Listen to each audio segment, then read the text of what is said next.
அனைவருக்கும் வணக்கம்.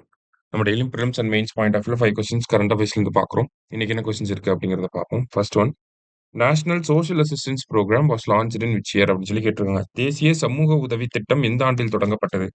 அதாவது நேஷனல் சோஷியல் அசிஸ்டன்ஸ் ப்ரோக்ராம் அப்படின்னா நமக்கு இதுக்கு கீழே பென்ஷன் திட்டங்கள் இது எல்லாமே சரிங்களா, பென்ஷன் கொடுப்பாங்க சரியா. ஸோ இது எப்போ தொடங்கப்பட்டிருக்கும் அப்படின்னா 1995 தொடங்கப்பட்டிருக்கும். ஓகேவா.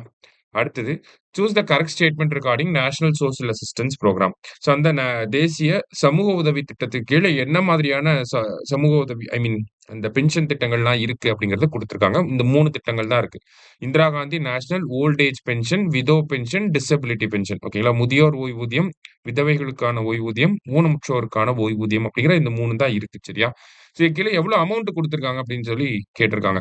ஸோ ஓல்ட் ஏஜ் அப்படின்னா 1200 கரெக்ட், விதோனா 1200, டிசபிலிட்டிக்கு மட்டும்தான் 1500. இதே மாதிரி தமிழ்நாடு கவர்மெண்ட்டும் கொடுக்குறாங்க. டிசபிலிட்டி அசிஸ்டன்ஸ் பென்ஷன் ஸ்கீம் அப்படின்னு சொல்லி, விதோ பென்ஷன் ஸ்கீம் சொல்லி கொடுக்குறாங்க, ஓல்ட் ஏஜ் பென்ஷன் ஸ்கீம் கொடுக்குறாங்க, உழவர் பாதுகாப்பு திட்டம் அப்படிங்கிறது இருக்கு. அதே மாதிரி இலங்கை தமிழர்களுக்கான பாதுகாப்பு திட்டம் அப்படிங்கிறது இருக்கு.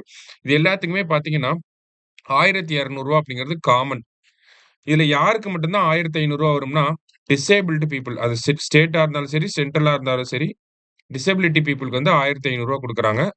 அடுத்தது தமிழ்நாடு கவர்மெண்ட் வந்து இலங்கை தமிழர்கள் இருப்பாங்க இல்லையா, ஸ்ரீலங்கன் ரெஃப்யூஜிஸ், அவங்களுக்கு 1500 கொடுக்குறாங்க. அடுத்தது டிரான்ஸ்ஜெண்டருக்கு 1500 கொடுக்குறாங்க.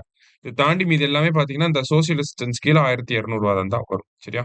ஸோ ஆல் ஆர் கரெக்ட் அப்படிங்கிறது கரெக்ட் ஆன்சர். அடுத்தது, the effective ratio of cost sharing in Pradhan Mantri Awas Yojana.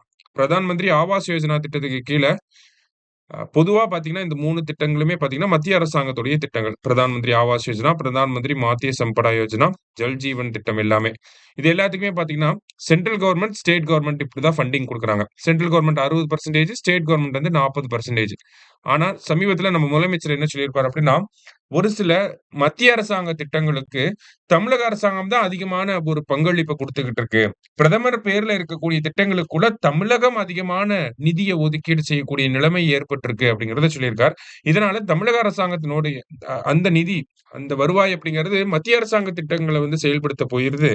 மாநில அரசாங்கங்கள் புதுசா திட்டத்த கொண்டு வர முடியல, இல்ல வேற ஏதாவது செலவுகள பண்ண முடியல அப்படிங்கிற ஒரு குற்றச்சாட்ட வச்சிருப்பார். அத ஸ்டடி பண்ணி பார்த்ததுல நமக்கு இந்த மாதிரியான மொத்தம் ஒரு 6 திட்டங்களுக்கு கீழ மத்திய அரசாங்கத்த விட மாநில அரசாங்கம், அதாவது ஸ்டேட் கவர்மெண்ட், தமிழ்நாடு கவர்மெண்ட் அதிகமா கான்ட்ரிபியூட் பண்றாங்க. இப்ப உதாரணத்துக்கு ஆவாஸ் யோஜனா திட்டத்துல சென்ட்ரல் கவர்மெண்ட் 39 குடுக்குது. ஆனா தமிழ்நாடு கவர்மெண்ட் 61% குடுக்குறாங்க. ஆனா ஆக்சுவல் ரேஷியோ 60:40. அதே மாரி தான் மாத்திய சம்பட யோஜனா. நமக்கு ஃபிஷரி செக்டார், மீன்வளத்துறையோட தொடர்பு படுத்தி வரும். அங்க சென்ட்ரல் கவர்மெண்ட் 27, தமிழ்நாடு 73. ஜல் ஜீவன் மிஷன்ல 45, 55ன்னு சொல்லி இருக்கு. ஓகேங்களா. ஆனா இது 3 திட்டத்திலயும் 60:40 இந்த ரேஷியோல தான் இருக்கணும். 60% தான் சென்ட்ரல் கவர்மெண்ட் குடுக்கணும். ஆனா எவ்வளவு குடுக்குறாங்கன்னா 50%க்கும் குறைவா தான் குடுக்குறாங்க அப்படிங்கிறது தான் இந்த குற்றச்சாட்டு. சரியா? 3மே கரெக்ட் ஸ்டேட்மெண்ட் தான். ஆல் ஆர் கரெக்ட் அப்படிங்கிறது கரெக்ட் ஆன்சர். அடுத்தது, which of the following committee was formed by Tamil Nadu government to study the impact of Supreme Court judgment on reservation in promotions அப்படின்னு சொல்லி கொடுத்திருக்காங்க. பதவி உயர்வுகளில் இடஒதுக்கீடில் உச்சநீதிமன்ற தீர்ப்பின் தாக்கம் குறித்து ஆய்வு செய்வதற்காக தமிழ்நாடு அரசு எந்த குழுவை அமைத்தது அப்படின்னு சொல்லி கேட்டிருக்காங்க. ஓகேவா. சோ நேத்து ஒரு கமிட்டி அப்பாயிண்ட் பண்ணிருக்காங்க, அக்பர் அலி கமிட்டி. அதாவது ரிசர்வேஷன்ல ப்ரொமோஷன் வந்து இருக்கு. ப்ரொமோஷன்ல ரிசர்வேஷன் அப்படிங்கிறது இருக்கு சரியா. சோ அது ரிலேட்டடா 2019ல சுப்ரீம் கோர்ட் ஜட்ஜ்மெண்ட் ஒன்னு வந்திருக்கும். சோ அதனால என்ன இம்பாக்ட் ஆயிருக்குன்னு இந்த அக்பர் அலி கமிட்டி ஸ்டடி பண்ண போறாங்க சரியா. லாஸ்டா, who among the following won a gold medal in shooting at ISSF Shooting World Cup in Munich அப்படின்னு சொல்லி கேட்டிருக்காங்க.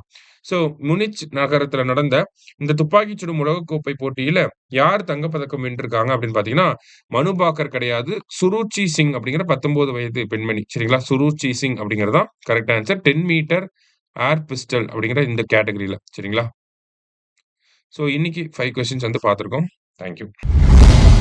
சுரேஷ் IAS அகாடமி, வெற்றியின் முகவரி.